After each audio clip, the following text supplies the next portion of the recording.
Welcome to Creep and Quill. Creep and Quill presents Hansel and Gretel as it was originally told. Please enjoy. Hard by a great forest dwelt a poor woodcutter with his wife and his 2 children. The boy was called Hansel and the girl Gretel. He had little to bite and to break, and once when great dearth fell on the land, he could no longer procure even daily bread.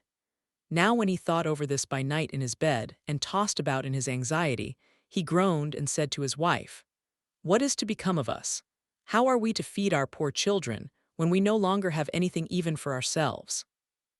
"I'll tell you what, husband," answered the woman. "Early tomorrow morning we will take the children out into the forest to where it is the thickest. There we will light a fire for them and give each of them one more piece of bread, and then we will go to our work and leave them alone. They will not find the way home again, and we shall be rid of them." "No, wife," said the man, "I will not do that. How can I bear to leave my children alone in the forest? The wild animals would soon come and tear them to pieces." "Oh, you fool," said she, "then we must all 4 die of hunger. You may as well plane the planks for our coffins." And she left him no peace until he consented. "But I feel very sorry for the poor children, all the same," said the man. The 2 children had also not been able to sleep for hunger, and had heard what their stepmother had said to their father. Gretel wept bitter tears and said to Hansel, "Now all is over with us." "Be quiet, Gretel," said Hansel. "Do not distress yourself, I will soon find a way to help us." And when the old folks had fallen asleep, he got up, put on his little coat, opened the door below, and crept outside. The moon shone brightly, and the white pebbles which lay in front of the house glittered like real silver pennies. Hansel stooped and stuffed the little pocket of his coat with as many as he could get in. Then he went back and said to Gretel, "Be comforted, dear little sister, and sleep in peace. God will not forsake us."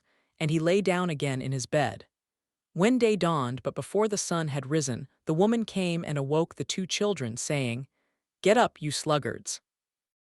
We are going into the forest to fetch wood." She gave each a little piece of bread and said, "There is something for your dinner, but do not eat it up before then, for you will get nothing else." Gretel took the bread under her apron, as Hansel had the pebbles in his pocket. Then they all set out together on the way to the forest. When they had walked a short time, Hansel stood still and peeped back at the house, and did so again and again. His father said, "Hansel, what are you looking at there and staying behind for? Pay attention and do not forget how to use your legs." "Ah, father," said Hansel, "I am looking at my little white cat which is sitting up on the roof and wants to say goodbye to me." The wife said, "Fool, that is not your little cat, that is the morning sun which is shining on the chimneys." Hansel, however, had not been looking back at the cat, but had been constantly throwing one of the white pebble stones out of his pocket on the road. When they had reached the middle of the forest, the father said, "Now, children, pile up some wood, and I will light a fire that you may not be cold." Hansel and Gretel gathered brushwood together as high as a little hill. The brushwood was lighted, and when the flames were burning very high, the woman said, "Now, children, lay yourselves down by the fire and rest. We will go into the forest and cut some wood. When we have done, we will come back and fetch you away." Hansel and Gretel sat by the fire, and when noon came, each ate a little piece of bread, and as they heard the strokes of the wood axe, they believed that their father was near. It was not the axe, however, but a branch which he had fastened to a withered tree which the wind was blowing backwards and forwards. And as they had been sitting such a long time, their eyes closed with fatigue, and they fell fast asleep. When at last they awoke, it was already dark night. Gretel began to cry and said, "How are we to get out of the forest now?" But Hansel comforted her and said, "Just wait a little, until the moon has risen, and then we will soon find the way." And when the full moon had risen, Hansel took his little sister by the hand, and followed the pebbles which shone like newly coined silver pieces, and showed them the way. They walked the whole night long, and by break of day came once more to their father's house. They knocked at the door, and when the woman opened it and saw that it was Hansel and Gretel, she said, "You naughty children, why have you slept so long in the forest? We thought you were never coming back at all." The father, however, rejoiced, for it had cut him to the heart to leave them behind alone. Not long afterwards, there was once more great dearth throughout the land, and the children heard their mother saying at night to their father, "Everything is eaten again, we have 1/2 loaf left, and that is the end. The children must go, we will take them farther into the wood so that they will not find their way out again. There is no other means of saving ourselves." The man's heart was heavy, and he thought, "It would be better for you to share the last mouthful with your children." The woman, however, would listen to nothing that he had to say, but scolded and reproached him. He who says a must say be, likewise, and as he had yielded the first time, he had to do so a second time also. The children, however, were still awake and had heard the conversation. When the old folks were asleep, Hansel again got up and wanted to go out and pick up pebbles as he had done before, but the woman had locked the door, and Hansel could not get out. Nevertheless, he comforted his little sister and said, "Do not cry, Gretel, go to sleep quietly, the good God will help us." Early in the morning came the woman and took the children out of their beds. Their piece of bread was given to them, but it was still smaller than the time before. On the way into the forest, Hansel crumbled his in his pocket and often stood still and threw a morsel on the ground. "Hansel, why do you stop and look round?" said the father. "Go on." "I am looking back at my little pigeon which is sitting on the roof and wants to say good-bye to me," answered Hansel. "Fool," said the woman, "that is not your little pigeon, that is the morning sun that is shining on the chimney." Hansel, however, little by little, threw all the crumbs on the path. The woman led the children still deeper into the forest, where they had never in their lives been before. Then a great fire was again made, and the mother said, "Just sit there, you children, and when you are tired you may sleep a little. We are going into the forest to cut wood, and in the evening when we are done we will come and fetch you away." When it was noon, Gretel shared her piece of bread with Hansel, who had scattered his by the way. Then they fell asleep and evening passed, but no one came to the poor children. They did not awake until it was dark night, and Hansel comforted his little sister and said, "Just wait, Gretel, until the moon rises, and then we shall see the crumbs of bread which I have strewn about. They will show us our way home again." When the moon came they set out, but they found no crumbs, for the many thousands of birds which fly about in the woods and fields had picked them all up. Hansel said to Gretel, "We shall soon find the way," but they did not find it.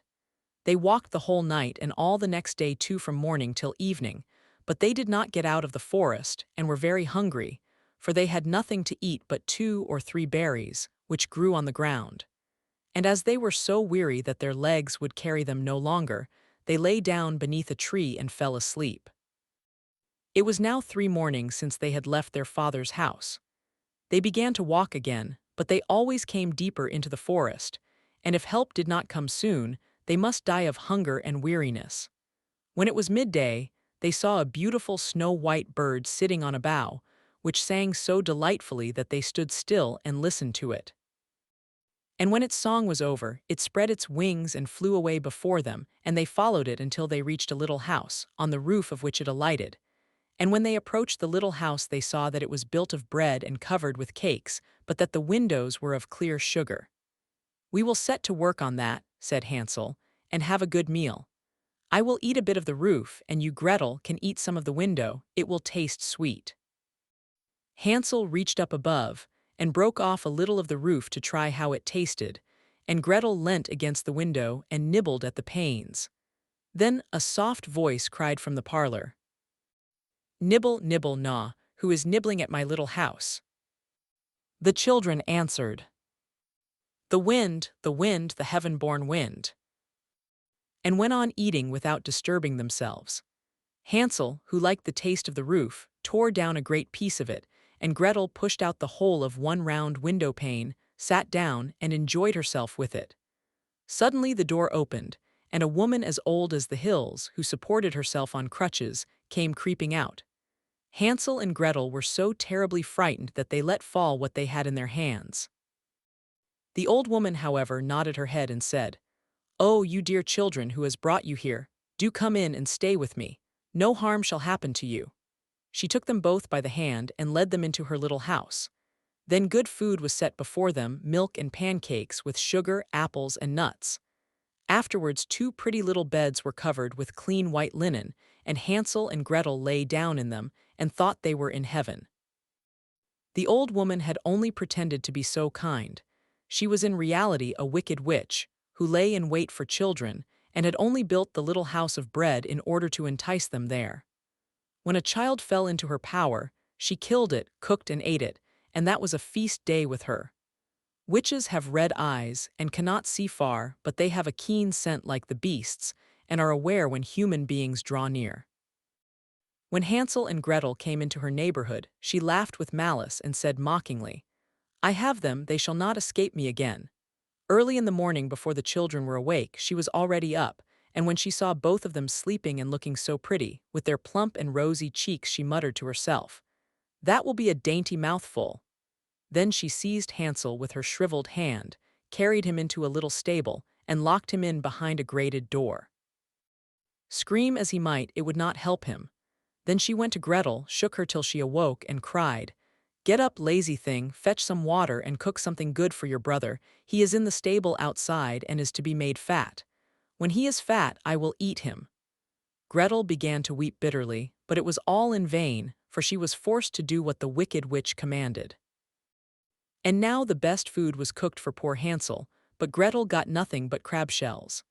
Every morning the woman crept to the little stable and cried, "Hansel, stretch out your finger that I may feel if you will soon be fat."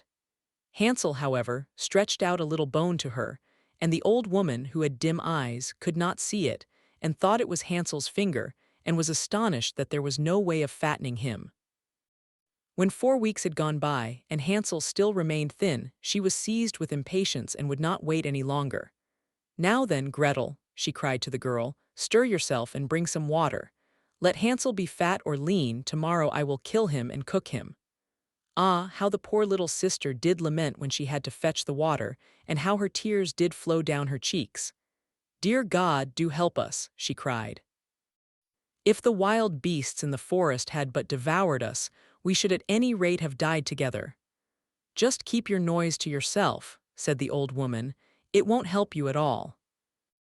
Early in the morning, Gretel had to go out and hang up the cauldron with the water and light the fire. "We will bake first," said the old woman. "I have already heated the oven and kneaded the dough." She pushed poor Gretel out to the oven from which flames of fire were already darting. "Creep in," said the witch, "and see if it is properly heated so that we can put the bread in." And once Gretel was inside, she intended to shut the oven and let her bake in it, and then she would eat her too. But Gretel saw what she had in mind and said, "I do not know how I am to do it. How do I get in?" "Silly goose," said the old woman. "The door is big enough, just look, I can get in myself." And she crept up and thrust her head into the oven. Then Gretel gave her a push that drove her far into it and shut the iron door and fastened the bolt. Oh, then she began to howl quite horribly, but Gretel ran away and the godless witch was miserably burnt to death. Gretel, however, ran like lightning to Hansel, opened his little stable and cried, "Hansel, we are saved, the old witch is dead." Then Hansel sprang like a bird from its cage when the door is opened. How they did rejoice and embrace each other and dance about and kiss each other. And as they had no longer any need to fear her, they went into the witch's house, and in every corner there stood chests full of pearls and jewels. "These are far better than pebbles," said Hansel, and thrust into his pockets whatever could be got in, and Gretel said, "I, too, will take something home with me," and filled her pinafore full. "But now we must be off," said Hansel, "that we may get out of the witch's forest." When they had walked for 2 hours, they came to a great stretch of water. "We cannot cross," said Hansel. "I see no foot-plank and no bridge." "And there is also no ferry," answered Gretel, "but a white duck is swimming there. If I ask her, she will help us over."